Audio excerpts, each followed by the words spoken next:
আওয়ামী লীগের নিষেধাজ্ঞা তুলে নিতে আন্তর্জাতিক চাপের মুখে আছে অধ্যাপক ইউনূস ও তার উপদেষ্টা পরিষদ। সে চাপ সরকারের জন্য বেড়েছে মার্কিন সংগঠন ইন্টারন্যাশনাল রিপাবলিকান ইনস্টিটিউট বা IRI এর সফরের কারণে। IRI এর প্রতিনিধি দলের কাছে জাতীয় পার্টি সহ বেশ কয়েকটি দল ও সুশীল সমাজের প্রতিনিধিরা সুষ্ঠু, অবাধ, নিরপেক্ষ ও অন্তর্ভুক্তিমূলক নির্বাচনের জন্য আওয়ামী লীগের নিষেধাজ্ঞা তুলে নেওয়ার দরকার বলে মত দিয়েছে। অন্যান্য দলের সাথে যে তর্ক বিতর্ক চলতেছে গত একটা বছর, উনি তো কইরা যাইতাছে, উনি তো যুক্তি তর্ক দিয়া বুঝাইতাছে এবং ওনার কথার মধ্যে ভাই অনেক অর্থ থাকে। এটা একটু গভীরভাবে তাকাইলেই দেখতে পাবেন। ওই ভাষণের একদম শেষের দিকে বলতেছিল না যে আমাদেরকে প্রতিরক্ষা বাহিনীগুলোর সাথে একটা ব্যালেন্স করে চলতে হবে। প্রতিরক্ষা বাহিনী বলতে কি বুঝাইছে জানেন?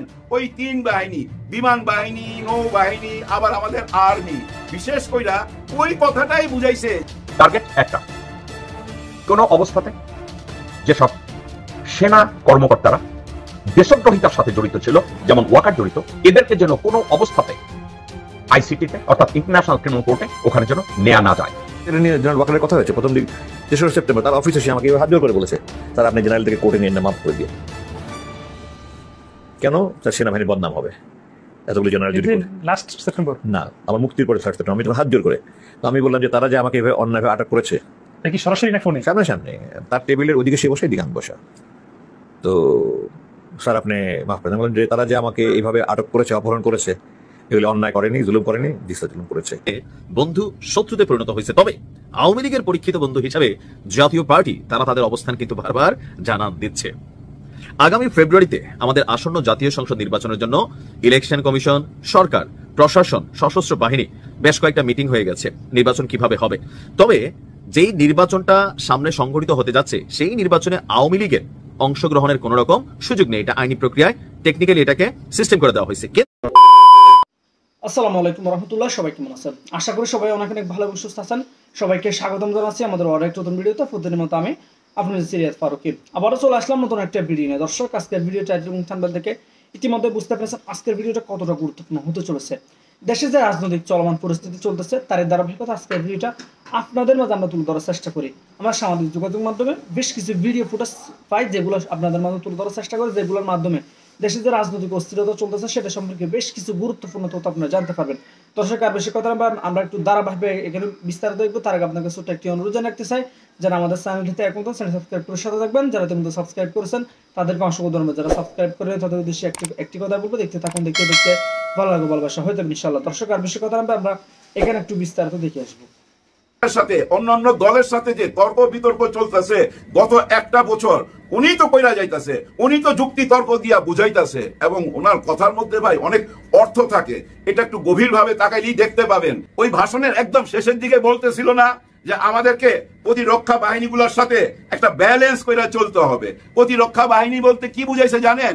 ওই তিন বাহিনী, বিমান বাহিনী, নৌবাহিনী, আবার আমাদের আর্মি, বিশেষ কইরা ওই কথাটাই বুঝাইছে। এই যে ধরা পড়লো 25 জন, এই যে এসি বাসে কইরা নিয়ে গেল, এইটারই উনি ইশারা দিছিল যে আমাদেরকে প্রতিরক্ষা বাহিনীর সাথে ব্যালেন্স করে চলতে হবে, না হলে দেশ হুমকির মুখে, দেশের সার্বভৌমত্ব হুমকির মুখে পড়তে পারে প্রতিরক্ষা বাহিনীগুলোর সাথে যদি আমরা সুসম্পর্ক না রাখি। আরে ভাই, আপনি কিভাবে সুসম্পর্ক রাখবেন? ইনাদেরকে না ধইরা, ইনাদেরকে ছাড় দিয়া সুসম্পর্ক রাখতে বলতেছিলেন, এইটাই তো বুঝাইতে চাইতেছিলেন। আর ওই জন্যই ডক্টর ইউনূস স্যার শক্ত মুখ নিয়ে আপনার দিকে তাকায় ছিল। ওই ভাষণটা আপনারা আবার একটু টাইনা দেখেন কিভাবে তাকায় ছিল ওনার মুখের দিকে, আর মনে মনে হাসতেছিল। সপ্তাহখানিক পরই তোমাকে আমি দেখাচ্ছি বাছা। ওই যে দেখাইলো 15 জনকে নিয়ে হাজির করলো। দেখছেন, ডক্টর ইউনূস স্যারকে ওনার চিন্তা ভাবনা থেকে এক চুলো কেউ নড়াইতে পারবে না। অনেকেই ভাবতেছে ভাই ডর দেখাইলে ডরাইবো উনি, উনি ডরানোর লোক না রে ভাই, ওগুলা পার হয়ে আসছে তো উনি। ওনাকে ভয় দেখায় কেউ কিছু করতে পারবেন না। দেখেন না চিফ প্রসিকিউটর তাজুল ইসলামের সাহস, এই সাহসটা কে দিছে? এইটুক তো বুঝার ক্ষমতা আপনাদের আছে। এই সাহসটা আমাদের ইউনূস স্যারই দিছে। ইউনূস স্যার ক্লিয়ারলি বইলা দিছে প্রত্যেকটা বিচার আগে হইতে হবে, বলছে না? দেখেন 13 তারিখে, আগামী মাসের নভেম্বরের 13 তারিখে 3টা রায় আসতেছে। এর মধ্যে প্রধান আসামি শেখ হাসিনা, প্রধান আসামি। এই 3টা শুধু রায় আসবে ভাই, বিচারকের রায় আসবে। এর মধ্যে যুক্তি, তর্ক, শুনানি, প্রমাণ সব কিছু দেওয়া হয়েছে, সব অ্যাঙ্গেল থেকেই প্রমাণ দেওয়া হয়েছে। এই প্রমাণের পরে এখন বিচারক কি দেখবে? বিচারক কখনই বুঝছেন রং আর রাইট দেখে না, বিচারক সবসময় রাইট দেখে, রং আর রাইট দেখে কারা ভাই? যারা গ্রামের পঞ্চায়েত, যারা গ্রামের মধ্যে ওই যে মাতবর থাকে না, বিচার করতে বসে, এই পক্ষকেও খুশি করে, এই পক্ষকেও খুশি করে, দুই দিকে ব্যালেন্স করে চলে। কিন্তু বিচারকরা তো ভাই ওই গ্রামের পঞ্চায়েত না, তারা ওই রংটা আর দেখতে যাবে না। রংটা তো নিয়ে অনেক প্রমাণ আদি তারা পাইয়াই গেছে, এখন শুধু রাইট সাইডে থাকবে। রাইট মানে বিচারের রায় দিবে, আর এই রায়টা 13 তারিখে পাবেন। আরো তো বিচার রয়ে গেছে ভাই, অনেক বড় বিচার রয়ে গেছে। বিডিআর, শুধু কি বিডিআর? না না না না, আরো বিচার রয়ে গেছে। আপনারা কি ভুলা গেলেন রানা প্লাজার কথা, শ্রমিকদের কথা, যাদের অবদানে এই দেশ দাঁড়ায় রয়েছে? আমাদের এই যে গার্মেন্টস সেকশন, এদের যে মৃত্যুটা রানা প্লাজায় কেন হয়েছিল মনে নাই? ওই যে মগা আলমগীর বলছিল বিএনপি জামাত ধাক্কা দিয়া এই বিল্ডিং ফালাইয়া দিছে, এরকম একটা কথা বলছিল না? ওইখানে যে ভাই শত শত প্রাণ গেল, ওগুলার বিচার কই গেল? ওই বিচার তো দেখলাম না ভাই। ওইখানে যে নাটক হইলো, ওই নাটকের সাথে কারা জড়িত ছিল? 3-4 দিন পর একটা মেয়েকে বাইর করে নিয়ে আসলো, বললো যে সে এখনো বাইচা আছে, অথচ তার গায়ের মধ্যে এক ফোঁটা ময়লা নাই। ওইটা নিয়ে অনেক সমালোচনা হইলো, ট্রল হইলো। ওই দিনগুলোর কথা ভুলে যাইলে হবে? ডক্টর ইউনূস স্যার ভুলে নাই ভাই। দেখবেন এই রানা প্লাজার সামনে চলে আসবে, এই রানা প্লাজারও তো বিচার হইতে হবে। এই বিচারটা কেন দরকার জানেন? বিশেষ করে ডক্টর ইউনূস স্যারের জন্য খুবই বেশি দরকার, কারণ উনি শ্রমের প্রতি শ্রদ্ধাশীল। আর এই শ্রমিকদের জন্য যদি ন্যায় বিচার একটা আইনা দিতে পারে, তাহলে সারা বিশ্বেতে ভাই ওনার নাম ছড়ায়া যাবে। হ্যাঁ ভাই, কারণ শ্রমিকদের মূল্যায়ন সারা পৃথিবীতেই আছে। আমরা ধনীরা ধনীদের বিচার করি, ধনীদের চিন্তা করি, ধনীদের নিয়ে আলাপ করি, কিন্তু বিশ্বের মধ্যে এখনো মানবতা বাইচা আছে ভাই। এই মানবতাবাদী যারা আছে তারা এই শ্রমিকদের, এই রানা প্লাজায় যে অপমৃত্যুটা হয়েছে, এটার বিচার কিন্তু। আওয়ামী লীগের নিষেধাজ্ঞা তুলে নিতে আন্তর্জাতিক চাপের মুখে আছে অধ্যাপক ইউনূস ও তার উপদেষ্টা পরিষদ। সে চাপ সরকারের জন্য বেড়েছে মার্কিন সংগঠন ইন্টারন্যাশনাল রিপাবলিকান ইনস্টিটিউট বা IRI এর সফরের কারণে। IRI এর প্রতিনিধি দলের কাছে জাতীয় পার্টি সহ বেশ কয়েকটি দল ও সুশীল সমাজের প্রতিনিধিরা সুষ্ঠু, অবাধ, নিরপেক্ষ ও অন্তর্ভুক্তিমূলক নির্বাচনের জন্য আওয়ামী লীগের নিষেধাজ্ঞা তুলে নেওয়ার দরকার বলে মত দিয়েছে। জাতীয় পার্টির চেয়ারম্যান GM কাদের প্রকাশ্যে বলেছেন, জাতীয় পার্টি ও আওয়ামী লীগকে ছাড়া নির্বাচন হতে দেওয়া হবে না। GM কাদেরের এমন মন্তব্যের পর রাজনৈতিক মহলে বেশ চাঞ্চল্য দেখা দিয়েছে। আবার একই দিনে বার্তা সংস্থা অ্যাসোসিয়েটেড প্রেস বা এপিতে সাবেক প্রধানমন্ত্রী শেখ হাসিনার ছেলে সজীব অজিত জয়ের একটি বিস্তর সাক্ষাৎকার ছাপা হয়েছে। সেখানে তিনি বলেছেন, একটি নির্দিষ্ট রাজনৈতিক দলকে বাদ দিয়ে নির্বাচন করা হলে তা একটি প্রহসন হবে। তবে দেশি বিদেশি এমন চাপের মুখে অধ্যাপক ইউনূস ও তার ঘনিষ্ঠজনরা কৌশল খুঁজছেন কিভাবে আওয়ামী লীগকে আটকানো যায়। সরকার একাধিক সূত্র বলছে, আওয়ামী লীগের নিষেধাজ্ঞা তুলে নিতে হলে সরকার তার আগে এমন পরিস্থিতি তৈরি করতে চায় যাতে দলটি কোমর সোজা করে দাঁড়াতে না পারে। সে কৌশল বাস্তবায়নে গণপ্রতিনিধিত্ব আদেশ বা RPO সংশোধনীতে চূড়ান্ত অনুমোদন দিয়েছে উপদেষ্টা পরিষদ। সংশোধনীটিতে আদালত কাউকে পলাতক ঘোষণা করলে তিনি নির্বাচনে প্রার্থী হওয়ার অযোগ্য হবেন, এমন বিধান যুক্ত করা হয়েছে। বিশ্লেষকরা বলছেন, এই সংশোধনীটিকে সরকার আওয়ামী লীগের বিরুদ্ধে ডাবল প্লেট হিসেবে ব্যবহার করতে চায়। একদিকে আওয়ামী লীগের প্রথম সারির নেতারা পলাতক থেকে নির্বাচন করতে পারবেন না, আবার নির্বাচন করার জন্য দেশে আসলে গ্রেপ্তার হবেন।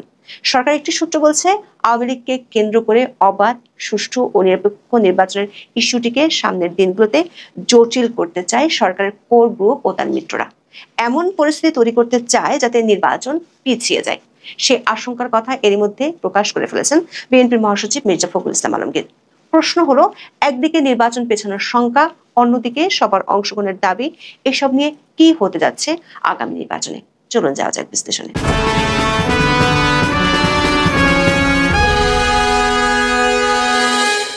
আওয়ামী লীগের নিষেধাজ্ঞা তুলে নেওয়ার জন্য অধ্যাপক ইউনূসের ঘনিষ্ঠ হিসেবে পরিচিত 6টি আন্তর্জাতিক মানবাধিকার সংগঠন যৌথ চিঠি পাঠিয়েছে। এর আগে থেকে অনেকগুলো বিদেশি রাষ্ট্রদূত বিষয়টি সরকারের নজরে এনেছে। আবার ফেব্রুয়ারির প্রথমার্ধে ত্রয়োদশ জাতীয় সংসদ নির্বাচন অনুষ্ঠিত হবে। সরকার এমন ঘোষণার পর আদৌ নির্বাচনের পরিবেশ আছে কি না তা যাচাইয়ের জন্য বিভিন্ন দেশের প্রভাবশালী সংস্থা বাংলাদেশে আসা শুরু করেছে। বর্তমানে বাংলাদেশে এসে বিভিন্ন দল, সংগঠন ও প্রতিনিধিদের সাথে বৈঠক করছে যুক্তরাষ্ট্রের প্রভাবশালী সংস্থা ইন্টারন্যাশনাল রিপাবলিকান ইনস্টিটিউট বা IRI। বাংলাদেশে এসেছে Netherlands institute for multi party democracy বা NIMD। আগামী 25 থেকে 31 অক্টোবর যুক্তরাজ্য থেকে বাংলাদেশ সফরে আসবে কমনওয়েলথ সেক্রেটারির পক্ষ থেকে নির্বাচনের সম্ভাব্যতা যাচাইয়ের জন্য একটি দল। দর্শক, IRI এবং কমনওয়েলথ টিমের রিপোর্টের উপর আগামী নির্বাচনে যুক্তরাষ্ট্র, কমনওয়েলথ এবং যুক্তরাজ্যের পর্যবেক্ষক আসা এবং নির্বাচনী সহযোগিতার বিষয়টি চূড়ান্ত হবে। এক কথায় অধ্যাপক ইউনূস যে বিশ্বকে নির্বাচন করে দেখিয়ে দিতে চান, সেটির সফলতা অনেকখানি নির্ভর করছে এর উপর। বাংলাদেশের সফরে আসা এসব বিদেশি সংস্থাগুলো সরকার অনুমোদিত দল ও গোষ্ঠীর সঙ্গে আলোচনার পাশাপাশি তারা সরকারের তোপের মুখে থাকা দলগুলোর সঙ্গেও কথা বলছে। ফলে সরকার একতরফা ভাষ্যের বাইরের তথ্য পাচ্ছে IRI সহ সংগঠনগুলো।